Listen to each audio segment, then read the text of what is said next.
Thank you, Freak. And I just want to take a look at that last fight again because it caught us off guard on the analyst desk. So we're going to do that first. We're going to get this out of the way. Let's figure out how this game actually ended before we go and break it down. We're going to pull that up on your screen, and we're just going to start rolling it out right away. Yeah, we have to figure out what happened because we were all ready to crown Impulse for this fantastic comeback. So that's it. Maple Street gets to the back line. Flanked. He's actually the third assassin on this fight. He solos out Apollo, and then he goes into the pit and gets Xiao Wei Xiao from behind. So it looked like TIP were too focused on Slushy and Cali Trolls, and they forgot about Maple, who's pretty much been a non-factor this game. To be fair, as they just pushed through, and here we're also wondering whether or not Rush should have tried to just kill the Nexus. And like, he wouldn't have had time, plus Cali Trolls had his teleport up. At the very least, we thought maybe Rush tries to do it anyway just to cause panic. But once the 3 damage dealers were down on Impulse for no retaliation kills, the game was over. Also, the top inhibitor does respond too. That's very true. Also have to power so unfortunate timing on that as well. But essentially, yeah, your hope there would be to cause panic in teammate and maybe force a couple of them to back. I mean, that game was nuts, right? Because we saw teammate get out to an incredible early lead. They were up 8K at 30 minutes, 12-2 in kills, right? And then we watched them kind of hand the lead back. And things were all evened up, if not even tipped a little bit into TIP's favor. And then the counter throw. Yes, the counter throw. The counter throw. Let's begin at the start. Okay. Yeah, yes, exactly. Some fantastic outplays in the mid lane by Slushy's LeBlanc. I mean, the first counter gank was so exquisite there, where he dodged away from Jarvan and still landed the chain. Then he just started killing Rush again and again and made it seem like the game would just descend into total chaos, and it pretty much did. That was the teammate style. 2 assassins-ish. I mean, Fizz is more of a Relia right now with that build. Yeah. But 2 assassins that can go around and create small skirmish fights. And for the most part, that seemed like that should have been the game. Yeah, exactly. They had created that kind of chaos that they normally look for the small skirmishes, which brought them to that 12-2 point. But then where you would normally expect that team comp to just roll over people now. You've got a big LeBlanc and a big Fizz. You should just win any team fight you find yourselves in.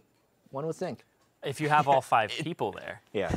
Cali Trolls takes red buff, runs bottom, has no TP, and then Slushy gets caught out trying to assassinate an AD carry. Because that's what he's been doing all game, right? You get ahead on LeBlanc, you go for those squishy AD carries, and then he gets caught by Maokai, who just has the point and click, and they take him out. And then that's how the lead actually started getting reversed too. And then Slushy goes for like Xiao Wei Xiao at one point and gets hit by impact. Like the point and click frontline really kind of turned that around, because then it became frontline versus frontline. And Maokai Jarvan, a little bit better than just a solo Rek'Sai. Absolutely. Yeah. Two players, though, I want to point out. One we already mentioned, Slushy, pulling out some great individual plays to get himself ahead. Definitely one of the bright spots for teammate. As was mentioned, that's Adrian mentioned, that's who they look at as one of the big threats on teammate, but Porpoise. Yeah. I feel we had the interview with him, which is great, but I feel may have gone unnoticed in that game. But 2-0-13 on Rek'Sai, and in his early game had incredible presence with that counter gank in the mid lane, and also saved people multiple times by showing up for counter ganks in the top lane and things like that. Yeah, he was always present, and I think he was a big part of the frustration on Rush at the early game, because even he's like, I'm down a level, down a longsword, still fighting him in the jungle. Bodies him at the double golems there, or the Krugs. Taking all of his pressure off the map for a huge part of the early game, which allowed the skirmisher comp to just be like, all right, even though we're down in CS, we're going to group up, push Rush out of the fight so we know that it's a 1-on-2, and then we go in. Yeah, well, I mean, I think that's pretty much how, as far as we can go with the analysis of that game, in that, ridiculous. You know, yes, exactly. It was a little ridiculous. Total chaos team composition, working in the sense, mainly because Porpoise Pops got the roamers going. Then they start making really foolish roam decisions. Impulse starts capitalizing.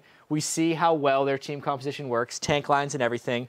And then at the end of the game, Maple Street turns it on and makes the one play that just decides to win the game. That's the thing is, right, he hasn't really done a whole lot this game, but it's like that one play, even though they had all these throws and stuff, he's the one person who actually was relatively consistent on the team and then shows up big in the last fight.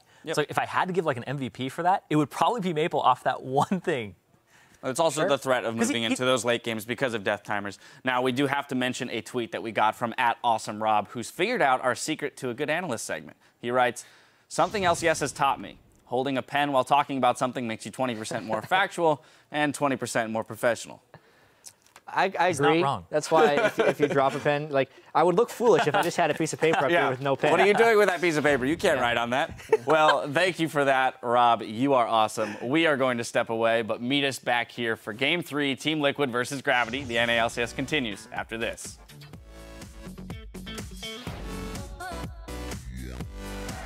Let's get back into the action with the rematch between Teammate and Team Impulse. To the real thing, Slushy and the team coming up. Dodo takes that one. The teleport's gonna be right on the team. Shouldn't buy. Okay, left side. Okay, go, right side. Piss. I'm healing you. Piss. Nice. Go. 10 seconds on my W. Okay, it's okay. Dragon. Quick draw and flashing out. Dip, dodging, doing everything they can, but Impulse has their number. Ezreal. I got him. Jarvan. Mid. Teammate pulled